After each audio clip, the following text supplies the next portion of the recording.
everyone, I'm Dr. Morris, and I'm so excited to be able to congratulate you on your acceptance to Ohio State and also to be able to welcome you to the SAGE Learning Community. I teach in the Department of African American and African Studies, and I just finished my 13th year at Ohio State and my second year in the learning community. I'm definitely looking forward to meeting you all virtually later this summer and hopefully in person in the fall.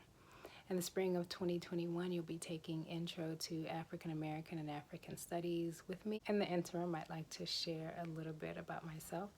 I'm also an affiliated faculty member in Women's Gender and Sexuality Studies, so I teach classes in both disciplines, Black Studies and Women's Studies.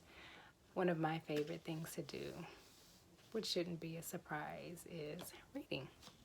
So I'm just going to share with you a few books that I have thoroughly enjoyed. So the first book, which is one of my new favorites, is Ta-Nehisi Coates' The Water Dancer.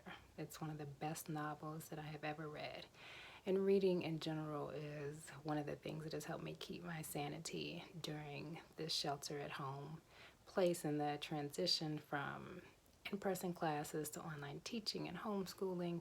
Reading has been my go-to, and this book was one of the first books that I read during the quarantine period. And so it's about slavery, and if anyone has read anything by Ta-Nehisi Coates or heard him speak, you know that he has a wonderful way with words, and he does not disappoint in this book.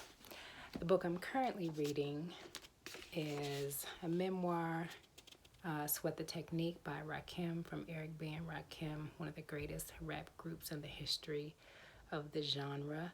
And rap music is one of the things that we'll talk about in intro, so I'll be happy to school you about some of the best rap artists around. But Rakim's autobiography, talks about how he came to be who he is and what he attempts to do in his music. So again, another great book. And then another one that I don't have with me, but that I highly recommend, is Octavia Butler's Parable of the Sower and Parable of the Talents. They are eerily prophetic. It takes place in post-apocalyptic American society, and she is a Black woman writer. She died, I believe, in 2006, but she kind of laid the foundation for this genre that is currently being called Afrofuturism. And so she has a very insightful perspective about the positionality of Black people in this world and about what we as humankind are doing, and the things that we need to do perhaps to save ourselves from our own destruction. And so again, these are only 3 of the books that I have really enjoyed, and I would love to talk to you all about them at some point. But also I'd like to hear what you're reading too. So if you want to reach out to me any point over the summer, feel free to drop me a line, send me an email, morris.730, and we can chat about books or other things. And until then, I look forward to meeting you in a Zoom and in person. Take good care.